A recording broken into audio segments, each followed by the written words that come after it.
What's up, y'all? It's your girl, Aaliyah Demry. Thanks for tuning in to another episode of MSR On the Radar. Today, we have another special guest. This is probably one of the smartest people in Minnesota. He's a CEO, the founder, and he's only 26 of Cryptic Institute. Make some noise, y'all, for Devin Boeing. How are you? Thank you. I'm doing well. Thanks for having me. Yeah, thank you for joining us Yeah, today. yeah, First, for those who don't know, what is Cryptic Institute? yeah. Yeah, we're an education business actually helping people understand tech and finance education, with a big focus on working with underserved communities, really making sure that our youth are a part of the shift that's happening within technology and finance. So that's what Yeah. we do. Yeah. I love that. I love to see not only just black men like being successful, period, but being successful in STEM. Yeah. Like I think that's important. I think that's an avenue that especially young men and young women as well should know that is available for them. Right. What got you initially interested in that? Yeah, I mean, growing up, I was always really interested in tech.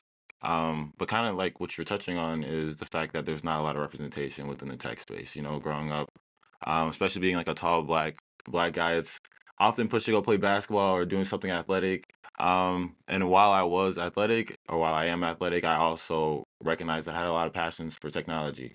Um, and that kind of led me to just kind of start tinkering and doing my own research. But like I said, there wasn't a lot of representation growing up, so that kind of stirred me away from it a little bit. But I think that's what kind of led me to create Cryptic Institute because I want to make sure that youth that look like me have that representation, have that exposure at a young age, and they can see themselves in these fields such as tech and finance. Yeah, I think that's super important, and I want to touch on that a little bit. As far as like the stereotypes. What do Yeah, you think? What are the stereotypes and why do people think that way? Like, are there some things that you can debunk about like the tech industry? yeah, yeah. I think one thing that people always kind of do is put technologists in a box, and that's kind of what I'm kind of trying to push against a little bit.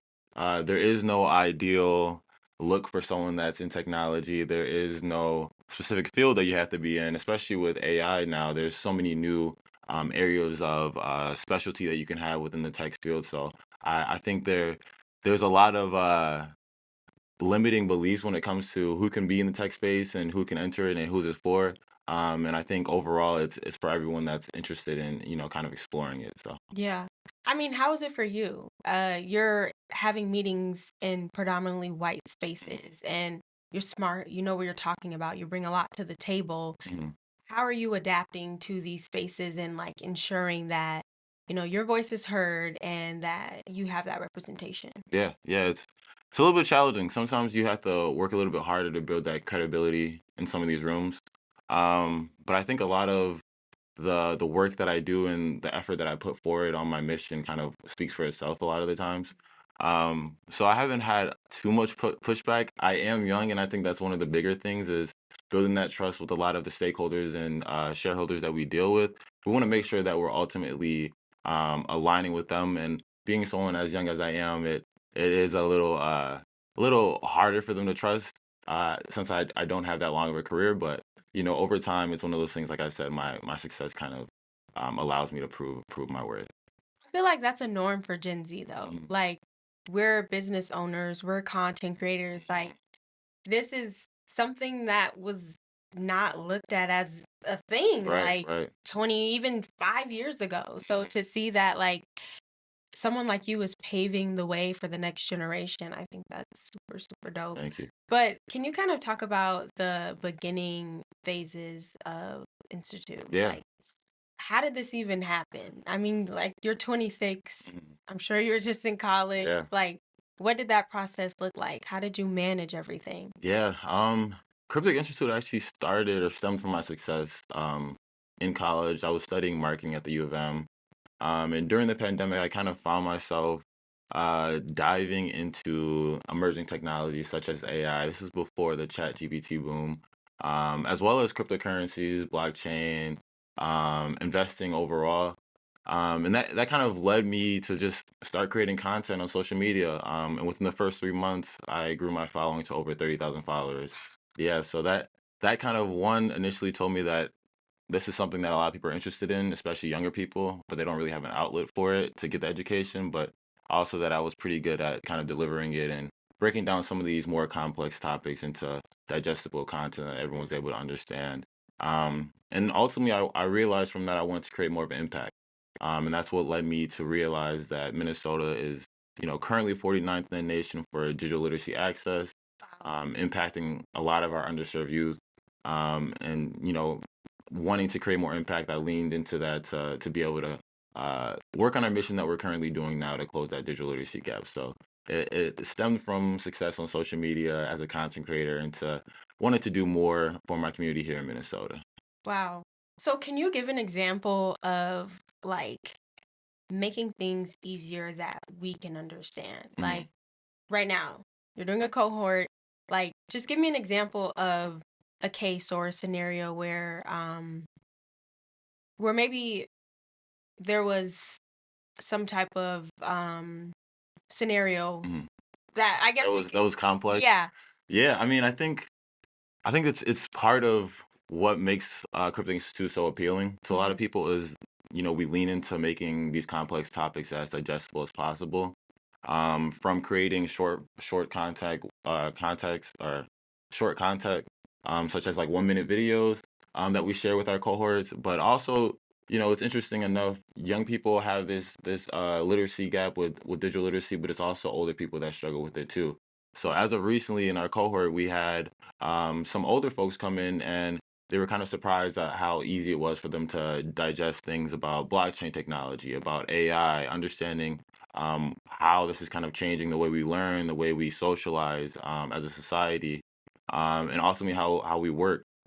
So as of recently, I think that's a lot of the good feedback that we've been getting is that some of these dots that are missing with these technologies and how they impact us in society, we're able to lean into that and easily connect those dots for people. Yeah, and you made a very good point. Like AI is impacting our everyday life. Yeah. And there's still people that don't want to adapt to it and for whatever reason. Um but what do you have to say to that? Yeah. And I guess how could this emerging technology be a benefit specifically for our community? Yeah. I think a lot of people that are pushing back on it, it usually stems from a place of fear, not knowing what the technology is about, how it's, going to impact them. And a lot of people are worried about their jobs, when it comes to AI and technology that's emerging. I think the first place to start is becoming educated. You really don't want to be coming from a space of not knowing. Again, that's leaning into your fears. And I think once you start to understand technology a little bit more, it's a little bit more welcoming and less daunting to kind of use it and start to embrace it. Once you get to that point, I think it's important to recognize that the technology is not going to replace your job or replace you and whatever work that you kind of do. I think it's important to emphasize that education once again because that's going to allow you to figure out how to use technology in your day to day life. Right. I think as a community, we need to be leaning into it because again, it's shaping our future, shaping today, and everything we do today. And ultimately, it's important to recognize that if we're not intentional about learning about it, about investing in this education, one, we're not going to be able to allow it to shape it in a way that benefits us as a community, because we're going to have other communities influencing it. But two, we're just ultimately going to be left behind in this shift that's happening. I always say that it's technology is a continuous thing. There's always going to be new technology, and if you're not willing to embrace it, you're going to lose a competitive advantage as a business. You're going to lose that competitive advantage as a young person entering the job market, or even someone that's older that's trying to keep their job. So I think it's important to learn about it and embrace it. Yeah. That was a lot to digest. I'm Yeah, sorry. yeah. But that's real. So, I guess now, can you talk a little bit more about the work that you're doing specifically with the cohort? hmm Yeah, so currently we're working within the communities. We want to make sure that we're showing up within the communities as easily as possible. So we like to partner with rec centers, libraries, and other community organizations. And currently we were partnering with the Minneapolis Urban League to run a number of cohorts at their location. And again, we want to make sure that it's as easy for the community to get the education that they need to kind of build these skills. So that's a lot of the work that we're doing right now. We're continuously looking to activate with more organizations and more educational institutions. So continuously building out those partnerships. But as of right now, we're very much focused on working with Urban League and the Minneapolis area as well. So, what do these workshops consist of? Like, can you just walk me through a day? Yeah, sure. So we tend to do our cohorts in segments of 4 week intervals, covering topics of AI, covering things such as blockchain technology. We'll even cover basic cybersecurity, considering technology such a thing that's embedded in our everyday lives. It's important to have not only these emerging technologies um, something or have these emerging technologies that's something that people are learning about, but also some of these basic skills, understanding how to use Microsoft Word, how to use PowerPoint. So we cover a variety of topics, and we do it every day. We'll do a different topic. So one day we might cover AI. The next day we might talk about the evolution of the internet and how the web, as we know it, is always changing. And then we might talk about the history of money and how cryptocurrencies are kind of evolving or integrating into our monetary system, and how we pretty much use our financial system. So yeah, we kind of dive into a little bit of everything. Mm-hmm. Yeah. Can you explain to those who may not know what cryptocurrency is? What it is? Mm-hmm. Sure. Cryptocurrency in the simplest form is an alternative currency to any of the currencies that we have now. So there's a variety of cryptocurrencies. Probably the most famous one you guys know is Bitcoin, and that's just used to an exchange one transaction from one person to another in the most simplest way. So let's say you have $5 and you want to send it to your friend across the country or across the world, and you want to do that in let's say 5 to 10 minutes. You can do that with cryptocurrencies without having to wait 3 to 5 days if you're using like a traditional banking Not no system. cash Yeah, out. no cash app. It's instantly directly to the person. So that's kind of the solution that cryptocurrency solve is peer-to-peer transaction. Mm-hmm. So, what I'm getting from this, and kind of like you've already explained, each of these topics that you're covering in these cohorts, for some, they may seem like things that, at least to me, because I don't know, I know, but things that we would know, but like Microsoft, but Mhm. they're changing every day. Like Right. now we see Gemini implemented in Google. I guess how do you, in your everyday life, what are some things that you see or that you use that kind of help you, or the tools that you use as far as technology? Yeah. I think it's important for everyone to kind of start integrating AI into their workflows. Mhm. For me, example, if I'm working on, let's say, something when it comes to research, I might use Gemini to do some deep research into an article or a topic that I'm looking to dive into. I think that's a really good way for people to use it. Another thing I'll say, if you're using like these AI tools or technologies, it's important to recognize that they're not perfect. So if you're going to be using them, make sure you're going over what the AI is sharing with you, and making sure that you're not relying on it wholeheartedly. But I also use it for looking into investments. Let's say I'm looking into a stock and I want to do some research on that stock, or looking into a company. I think AI is really good at getting a lot of quick research, allowing you to have these sources that are kind of tagged to the research. When you're using Gemini specifically, is a good way to kind of lean into it. So that's personally what I use it for a lot of. You can use it for creating content. You can use it for writing articles or building ideas for content that you're creating. It's all about how you kind of want to leverage it in your field of work. How do you know, or how can you decide which is the best tool for you? Like when it comes to Gemini, Claude, Chat, Yeah. GPT. Yeah. I think it really depends on what kind of work you're doing and how intensive the work is. I would say everyone should start with ChatGPT. It's the most, I think, intuitive and simple for people to kind of grasp. And it gives the most simple answers. When you're looking to do something a little bit more intensive with coding, I say you can lead into Claude, because they have a really good coding aspect to their LLM. And then I think, again, going back to Gemini, I use that a lot for deep research.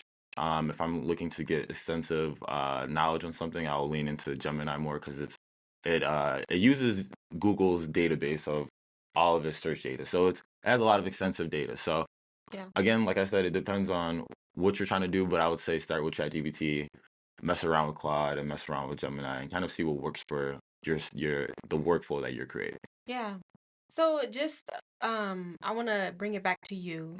hmm So seeing all basically everything that you've built, I guess how do you manage all of that? Like how do you make sure that you're okay? What is your how are you making sure that you're good? Yeah, I think as an entrepreneur, it's really hard to find that the whole idea of a balance. Mm-hmm. Just because it's so demanding of a pathway. Um, I think the way I kind of center myself is ultimately coming back to the things that give me peace or that allow me to take a break from Mm-hmm. some of the chaos that might be in entrepreneurship. Like what? So recently I've been getting into playing soccer a lot more. Playing soccer and tennis is one of the best stress relievers for me. I think because it just allows me to take my mind off of the day to day of being an entrepreneur. Um, I think spending time with people that aren't necessarily business related or business minded also kind of allows you to do that, or find some peace outside of that.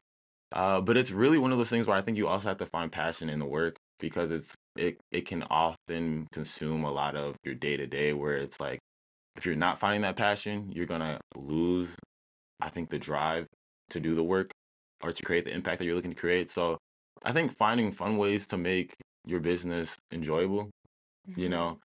For me, I try to, I'm big on researching things that kind of just catch my eye. So I'm a little spontaneous with my research. So maybe just diving into something that is a little off the path of my normal tech dive that I might have, and kind of just trying to find fun in that as well. So getting creative with how you kind of find that peace and the balance Yeah. between the chaos of everything. And you're still learning at the same time, Exactly. which I Exactly. think is cool. I'm always trying to find like positive hobbies. Like Yeah. instead of going out to eat, Yeah. you know, Yeah. things that like can elevate me and grow my mind. hmm So that's some good advice to Yeah. hear. Yeah. What's some advice that you would maybe give to a young person that's watching this that is probably thinking about going down the entrepreneurial path? Yeah. I would say consider it and consider it long and hard because it's something that it's going to take you away from a lot of things if you're committed to it. Entrepreneurship was something I started in college. Like I mentioned, I was majoring, or I majored in marketing at the U of M.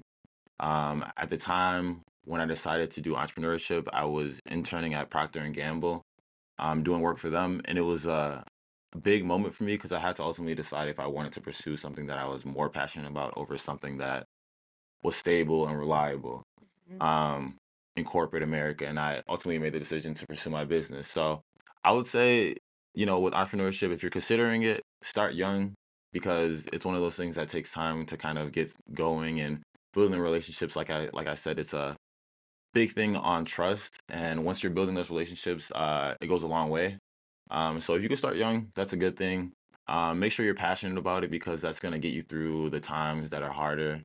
Um, and then ultimately, make sure you're having fun with it. I think if you're not having fun, and if you lose the passion, you're not going to be able to have the results that you're ultimately looking to have. So Yeah, that's that's some great advice. yeah, Um, so we were talking earlier before we started. You're Liberian. yes. Shout out the Big Liberians LIV, out big there. LIV.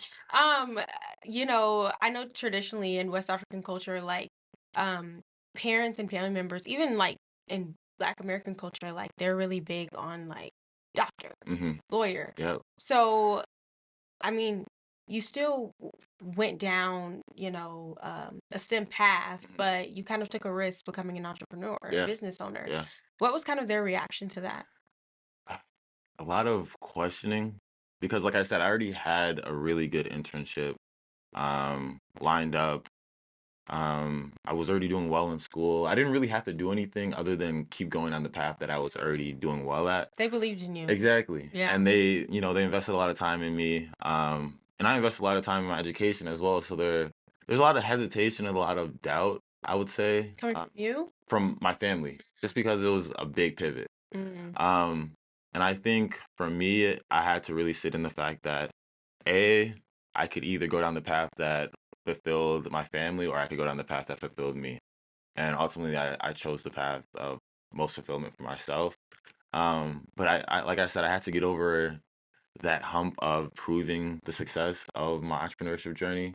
Um, because at first, especially in entrepreneurship, it's not it's gonna take a little while before you start seeing revenue, start seeing growth in any type of regard.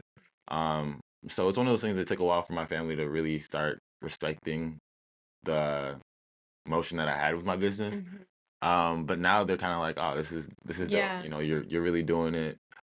It's clearly heading in the up and up, and they're all aboard now. So Yeah. I guess that's all that kind of matters. I love that. It's full circle. Yeah, For real. it is. It is. I think just like for me too, I can relate to that a lot because like even now I still make a lot of decisions based off of like what my parents would think instead of like what I actually want to do because I feel like one of my big fulfillments in life is to like make my parents proud. Yeah. But it's like at the end of the day, like this is my life too. You have to live it for you. Exactly. So yeah, and I think entrepreneurship for me has kind of been that. So grateful for the journey. Yeah, well, I'm super proud of you, Thank and this is super dope to see you doing all of these great things in the community. Wishing you nothing but success Thank you. future to come. Appreciate it. Is there anything that you would like to tell our audience as we close out? Where can they find you, Yeah, etc.? sure. Definitely check out our website, www.cryptic.institute. Also check us out on social medias at cryptic.institute. You'll be able to find us there. But ultimately, I would love for anyone to come to some of our cohort, take in some of the education, gain some skills, gain some knowledge, and hopefully get in a position to win. So hopefully to see some more people at some of these cohorts coming up. Great. Well, thank you, Devin, for Thank joining you. us. Appreciate it. See you all on our next episode of MSR on the Radar.